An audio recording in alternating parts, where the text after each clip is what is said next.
By the time you're watching this, I hope you never have to see what I saw at 10 p.m. on that November night.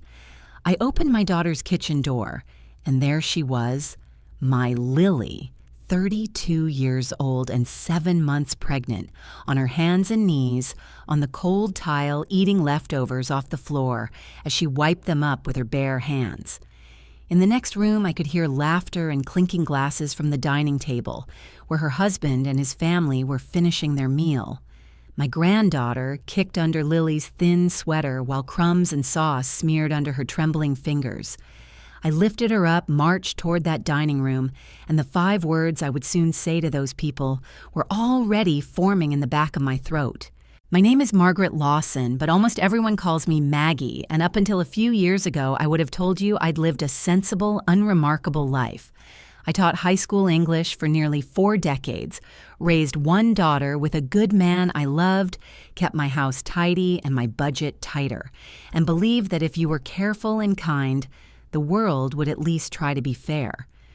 My husband Michael died of cancer, and grief hollowed the house out in ways I still can't describe. But I had Lily. I had her laughter on the phone, her Sunday visits, our silly little traditions. I thought I knew my daughter's life. I thought I knew her husband. I thought I could tell the difference between a story and a lie. That night in her kitchen, I learned how wrong I'd been. It had been 3 years since Lily married Adrian Cole, the man who had once shaken my hand in my living room and said, "Mrs. Lawson, I promise I'll take care of her for the rest of my life." Back then, he was all polished shoes and soft smiles, the kind of man who brought flowers for no reason and stayed late to help with dishes. He talked about stability, about wanting a family, about how lucky he was that someone as brilliant as Lily loved him. I remember thinking as I watched them dance at their wedding that my husband could rest easy. Our girl was in good hands. But somewhere between the vows and that night at 10 p.m., those hands turned into a cage. The first hints came so quietly I almost missed them. Lily's voice over the phone started changing. Our weekly calls used to be bright and meandering, filled with gossip about co-workers and what she was cooking. Her laughter spilling through the receiver as if she was still lying on the couch in our old den. Then slowly it became thinner, distant, like she was speaking through glass. When I asked if everything was okay, she would say the same thing every time. "Everything's fine, Mom. Adrian takes good care of me." And I would hear the tiny hesitation before the word fine, that little crack in her tone I'd learned to hear when she was 5 and trying to tell me she hadn't eaten the cookies. That Thursday, something in me snapped. Call it mother's intuition or just the way silence sits wrong when you've known someone since they were a heartbeat. But I grabbed my keys and drove across town without calling first. The sky was already dark, the kind of winter night that makes streetlights look lonelier. And as I turned onto Lily and Adrian Street, I noticed only one house still brightly lit theirs. The curtains in the dining room glowed golden, but the kitchen window beside it looked strangely dim. I let myself in through the back door like I always had permission to do, at least before Adrian started talking about boundaries. The smell of roasted meat and something buttery hit me, first rich and warm, and for a moment I thought I'd gotten it all wrong. Maybe Lily was fine. Maybe she was just tired, and I was overreacting. Then I stepped fully into the kitchen, and my world narrowed to one terrible, unforgettable image. My daughter kneeling on the floor, her hair falling into her face, scooping cold food into her mouth as she scrubbed the tiles with her bare hands. Her belly strained against her sweater as she shifted as if every move hurt. Her shoulders were shaking so hard that at first I thought she was laughing until I saw the tears falling, darkening the linoleum. "Lily," I gasped, crossing the room so fast my purse slipped off my shoulder. She jerked like she'd been caught stealing. "Mom," she whispered, wiping her face with the back of her wrist. "I didn't know you were coming." "What are you doing here?" I grabbed her under the arms and helped her stand. Her palms were slick with grease and something red that looked like sauce. "Why are you on the floor?" I demanded, keeping my voice low even as my heart thundered. Before she could answer, Adrian appeared in the doorway, his hand still resting casually on the frame like he owned the air in the room. "Oh, Maggie," he said, and I noticed he didn't call me Mom anymore the way he had when he wanted my approval. "We weren't expecting you." "Everything okay?" I forced my voice to stay steady. "Why is my pregnant daughter cleaning food off the floor?" His jaw tightened. "She had a little accident during dinner. Knocked over her plate. We're just dealing with it." I looked at Lily, whose face had gone pale. "Is that true, sweetheart?" She opened her mouth, closed it again, and glanced at Adrian with that quick, fearful flicker I had never seen in her eyes before she married him. "Yes," she murmured, "I was clumsy. I had raised this girl." I knew the way her shoulders hunched when she lied, the way her gaze skittered away from mine. She was lying now, and she was doing it to protect someone who clearly did not deserve it. "Well, accidents happen," I said slowly. "Let me help you clean this up." "That's not necessary." Adrian cut in, his voice suddenly sharper. "Lily can handle it. She made the mess." The words slipped over my skin like ice water.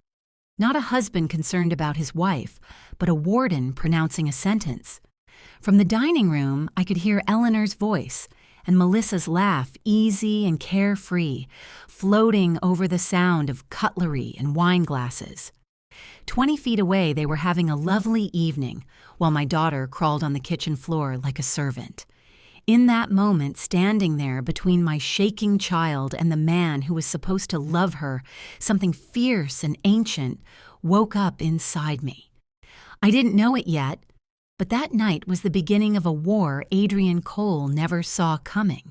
I stood between Lily and Adrian, feeling the tension thrum in the space between us like a wire pulled too tight.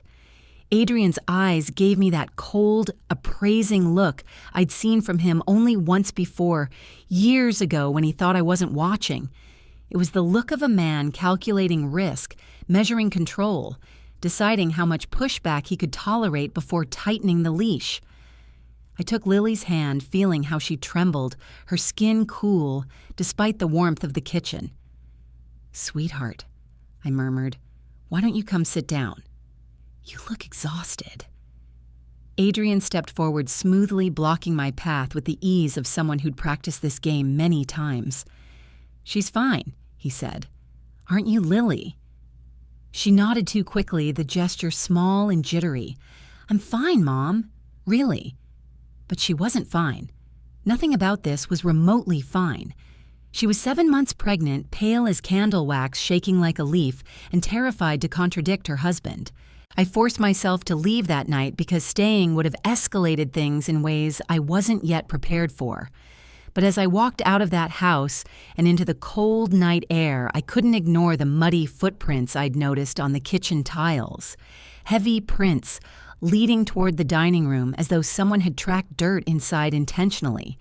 And beneath the small table near where Lily had been kneeling, I'd seen shards of a ceramic plate scattered in a way that didn't look accidental.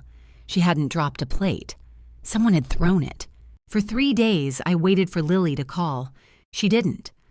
I woke each morning hoping for her voice and went to bed each night feeling the same sick dread.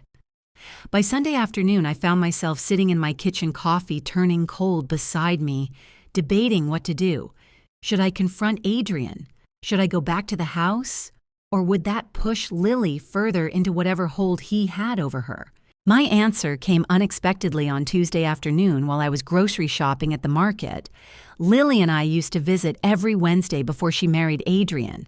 I was reaching for apples when I heard a voice I recognized, Eleanor Cole's cool, clipped tone drifting from the next aisle. I moved without thinking, slipping behind a display of oranges.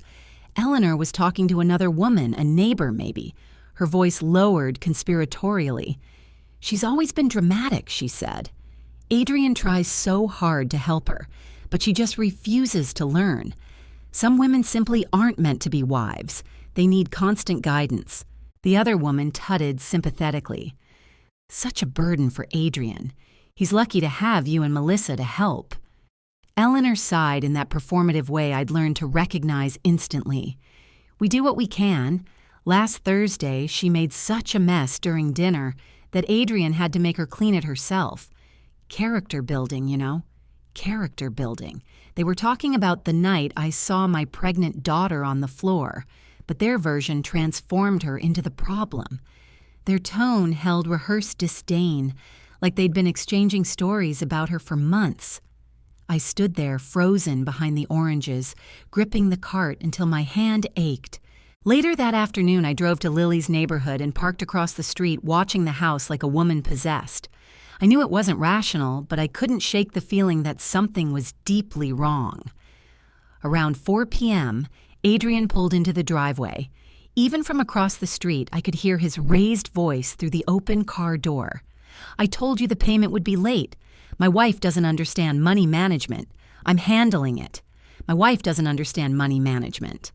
The same daughter who had helped me with my retirement accounts, the daughter who had always budgeted meticulously, who had saved nearly every birthday check her father ever gave her. 20 minutes later, Lily stepped outside to check the mail.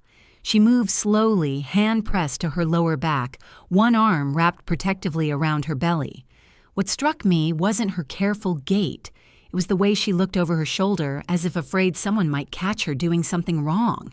When she reached the front door again, I saw her struggle with the lock for a moment. Then as the door opened, Adrian's voice exploded from inside. "Where were you? I told you to start dinner an hour ago." Lily murmured something too soft for me to hear. The door slammed shut, swallowing the rest. I sat in my car for nearly an hour after that, watching shadows move behind their windows, feeling utterly powerless. The next morning, I called Jenna Park Lily's best friend from college. I hadn't spoken to her in months. Mrs. Lawson Jenna answered, surprised. "Is everything okay? I didn't sugarcoat anything." "Jenna, when is the last time you talked to Lily?" The pause stretched long. "Maybe 6 months." My heart tightened. What happened? Jenna exhaled softly, the sound weary and sad. Adrian said Lily needed to focus on the marriage and the baby. He didn't want outside influences stressing her out. Outside influences. Her best friend, her support system, the person she used to call when she burned cookies or got good news or needed advice. "Jenna," I said gently, "do you think Lily is okay?" Her voice dropped to a whisper. "I think something is wrong." But she always hangs up suddenly. It feels like she's scared to talk. When I ended the call, I stood in my quiet living room staring at framed photos of Lily. Her college graduation with Jenna, her wedding day where Adrian's hand pressed into her back a little too firmly, and a photo from before all this, where she was laughing so hard she leaned sideways into me for balance. The truth was beginning to take shape in my mind, not as a guess, but as a terrifying certainty. Adrian was isolating her, dismantling her connections piece by piece, turning her world into something so small that he was the only thing inside. That evening, with fear tightening in my chest, I made a decision. I was done guessing, done hoping Lily would call, done pretending this was anything less than dangerous. I opened my laptop, took a deep breath, and began searching everything I could find about Adrian Cole, his past, his employment, his relationships. And within hours, the man I had thought of as my son-in-law began to unravel in front of me. I dug into Adrian's history that night with the kind of desperation that makes your hands shake on the keyboard. At first, everything looked normal, at least the parts he wanted the world to see. But I kept digging. I searched old local papers, court records, archived public notices, anything that might reveal the pieces he'd tried to bury. And then I found a small article in a Phoenix paper, dated 8 years earlier, barely 3 paragraphs long, about a domestic disturbance call. The name leapt off the screen like a ghost. Adrian James Cole, arrested for harassment and violating a restraining order filed by a woman named Isabel Cole, his wife, a wife he had never mentioned. My breath hitched as I read it again, and the room suddenly felt colder. I printed the article, then dove even deeper, following every thread I could find. With each search, each document, each court note, the Adrian I thought I knew disintegrated. I barely slept that night, and by morning I had printed piles of records, 2 past marriages, 2 restraining orders, 2 women who had escaped him with scars you could see and scars you couldn't. I sat at my kitchen table, surrounded by the evidence, trembling as I spilled everything out to my lawyer, Richard Hale. He listened silently, then gave me the name of a private investigator. He trusted Thomas Reed. Thomas was calm in a way that made it possible for me to breathe.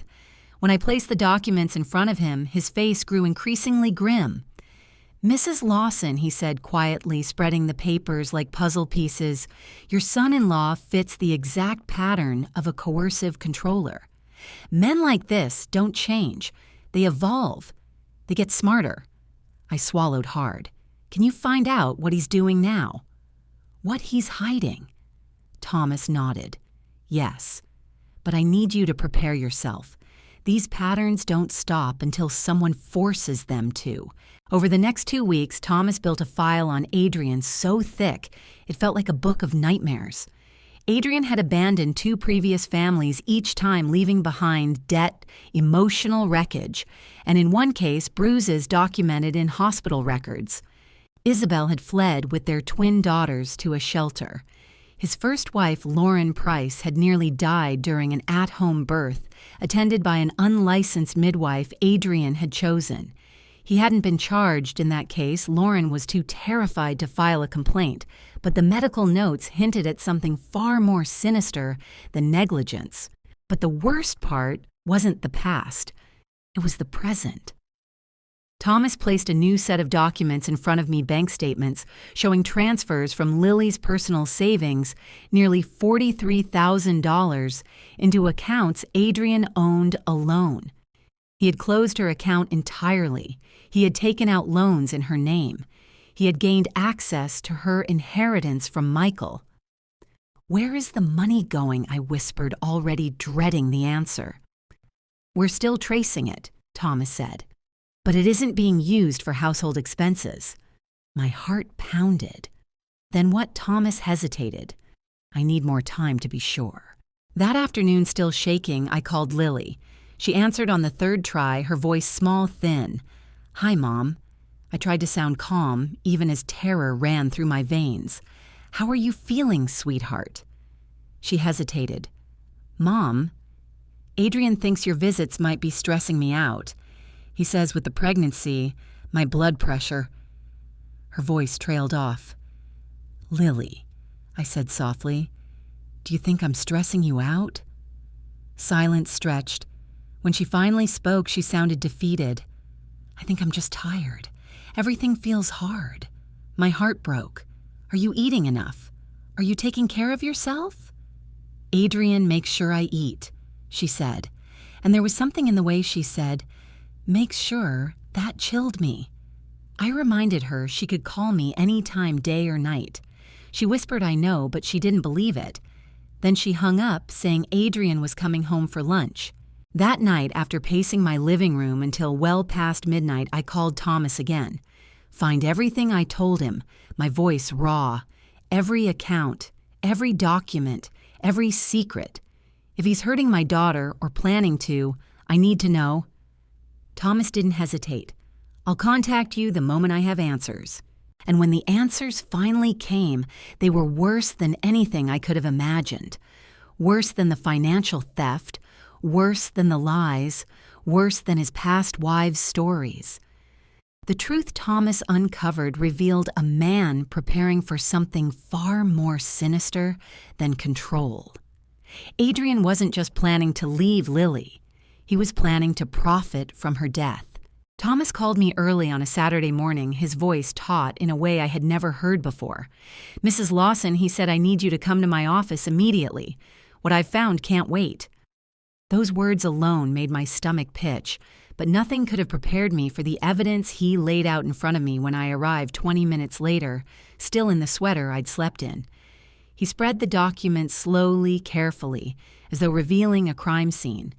Bank statements, travel bookings, phone logs, screenshots of messages, a printed photo of Adrian with a young pregnant woman leaning against him. "This is Camila Ortiz," he said. "She lives in Miami. She's 7 months pregnant with his child. He's been seeing her for nearly a year under a different name." My breath vanished. My knees went weak. I sank into a chair as Thomas continued gently. "She believes he's divorced. She believes he's starting a new life with her." He slid a plane ticket across the table. "This is a one-way flight he booked to Miami for next Tuesday. He's moving money into accounts she doesn't know about." My throat tightened. And Lily. What is he planning to do about Lily? Thomas hesitated. Based on everything we've learned, he isn't planning to take her with him.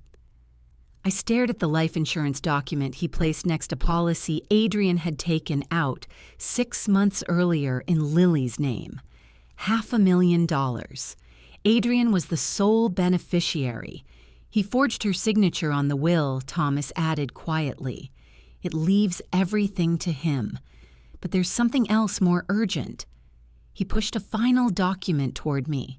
He's been researching unlicensed midwives, the same kind he used with his first wife.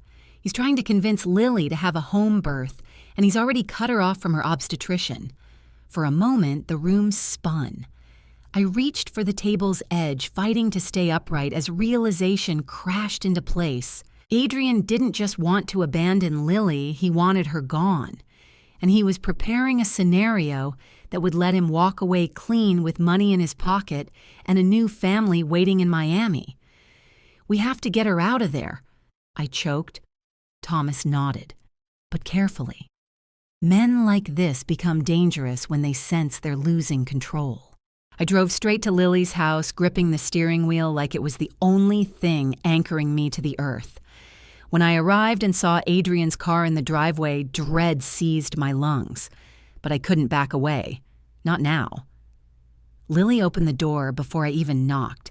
She was crying so hard her breath came in hiccups. Her hair unbrushed her face, blotchy, her clothes rumpled. "Mom," she gasped, pulling me inside. I found something." She led me into the living room where a stack of papers lay scattered on the coffee table, the life insurance policy, the forged will bank documents she had pulled from Adrian's desk. "He said these were routine forms," she whispered. "He said all pregnant women needed to sign things like this." I didn't even read them. I trusted him. I held her shaking hands in mine.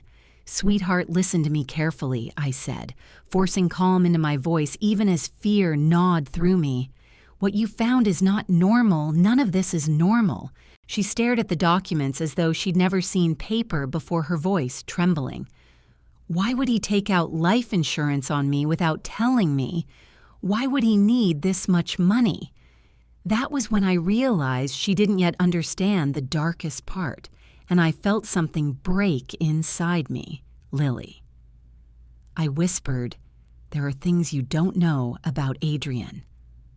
Over the next hour, I told her everything Thomas had found. I told her about Isabel, about Lauren, about the restraining orders, about the abandoned families, the hidden accounts, the stolen savings. I showed her the photo of Adrian with Camilla, his hand resting over her belly, the same way he used to touch Lily. With each revelation, I watched my daughter's world collapse. He said she was his cousin Lily. Whispered, her voice hollow, the photograph trembling between her fingers. He said she was having a hard pregnancy and needed help. Tears streaked her face as she stared at the image of the man she loved, touching another woman the way he had once touched her. He lied about everything she breathed, her words barely audible. Everything. Before I could comfort her, we heard footsteps descending the stairs. Adrian stepped into the living room, suitcase in hand, and when he saw the papers spread across the coffee table, his smile vanished. His eyes hardened like stone. "What is all this?" he asked in a voice that tried to sound confused but dripped with controlled fury. I stood placing myself between him and Lily. The truth I said. "About your trips to Miami, about the other woman, about the forged documents and the life insurance policy." He laughed a low, humorless sound. "Lily," he said, ignoring me, "your mother is having one of her episodes. These are obviously doctored." "Stop, Lily," whispered her voice, shaking but gaining strength. "Stop lying." Adrian's smile snapped, his mask slipping. "You really want the truth," he hissed, taking a step toward her. "Fine." He jabbed a finger at the photo. "Is everything you're not."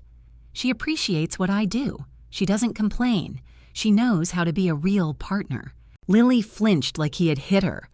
I moved in front of her again. "Get out of this house, Adrian." I said, my voice low and steady. "Now."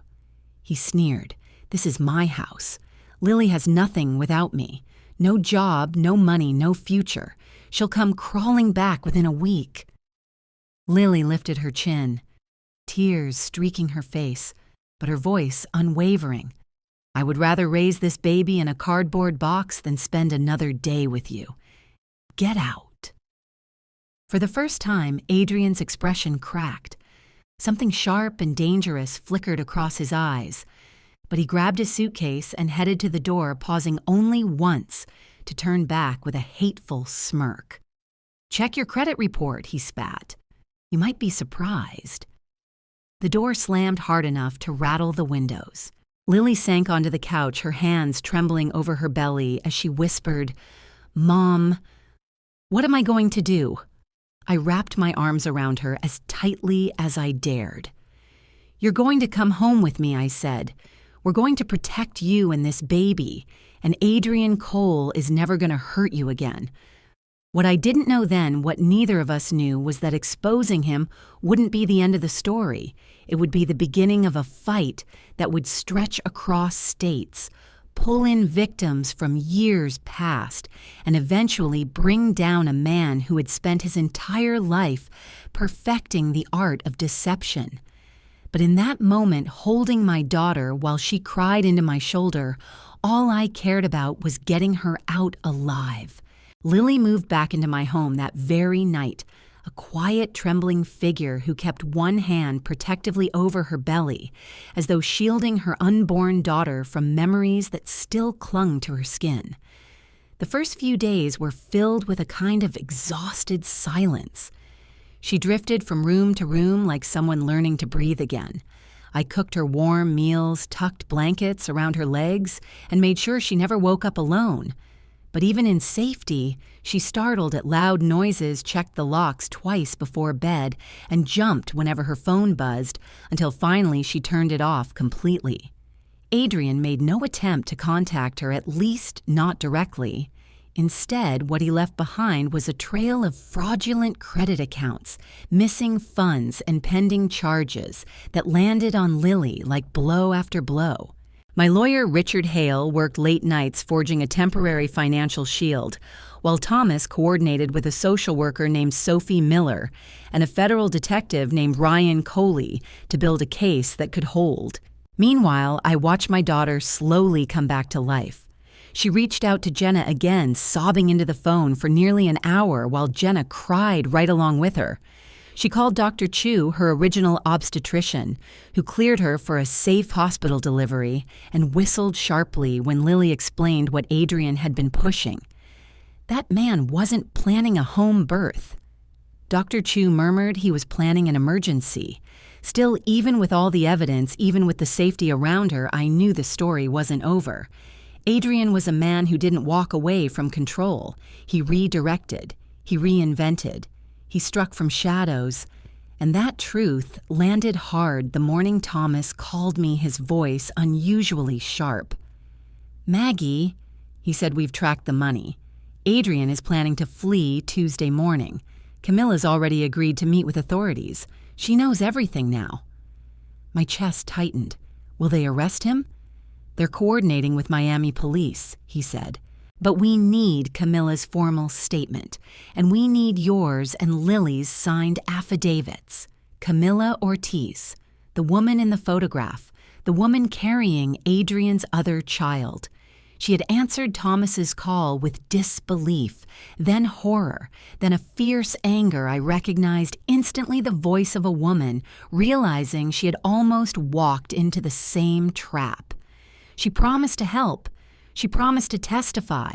She promised she wouldn't let her son be born into a lie. The following 48 hours spun like a storm. Lily and I met with Detective Coley to give our statements. Camilla sent hers from Miami, devastated but resolute. And on Tuesday morning, as Adrian strutted through Miami International Airport with a suitcase full of stolen money and falsified IDs, Camilla was the one who pointed him out to officers. He turned pale when they approached him, then furious when he saw Camilla standing behind them, her arms crossed over her pregnant belly, her eyes burning with betrayal. When officers finally cuffed him, her voice carried across the terminal as she said, "You won't hurt anyone else." And he didn't, not ever again. The investigation exploded from there.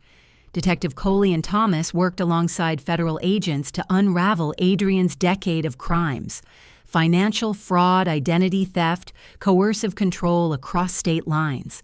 They brought in Isabel first. She arrived trembling but determined, her twins clutching her sleeves as she spoke in a soft, cracked voice about how he had broken her down. Then Lauren, whose testimony sent a chill through every investigator in the room as she described the unlicensed midwife Adrian had brought into their home the night she nearly died. "He told me hospitals were dangerous," she whispered. "He said real mothers gave birth naturally. He said if I loved him, I'd trust him." And when she spoke of waking to blood-soaked sheets, begging him to call an ambulance, and the midwife running out the back door, the courtroom reporters fell silent. It took 3 days just to document the full scope of his crimes, 3 months to build the official charges, and 9 exhausting months until Adrian Cole was sentenced to 15 years in federal prison by Judge Harold Benton, who told him, "Your pattern of calculated deception ends today." Lily stood beside me during sentencing, her hands clasped tightly around mine. Adrian looked at her only once, expecting tears or weakness. Instead, he met a calm, steady defiance he could no longer penetrate. That was the last time she ever saw him. Lily gave birth to her daughter just 2 weeks later in a bright hospital room filled with nurses and safety and warmth. She named her baby Emma Grace Lawson Cole. And the moment the nurse placed Emma in her trembling arms, something in my daughter's face softened and strengthened all at once. "She's here," Lily whispered, tears streaking her cheeks. "She's finally here." I pressed my hand to Emma's tiny back, overwhelmed by the realization that this child, this perfect little girl, was alive because we fought, because Lily found her voice again, because truth rose faster than Adrian's lies. Over the next months, Lily healed. Not quickly, not neatly, but steadily. She started attending therapy with a specialist in trauma recovery. She began cooking again, rediscovering flavors she loved without the shadow of criticism. She resumed her business courses, then landed a flexible part-time marketing job that let her work from home while raising Emma. She laughed again, really laughed with her whole face, the way she used to before fear stole her sparkle. A year later, she found a small, sunny apartment just 15 minutes from my house.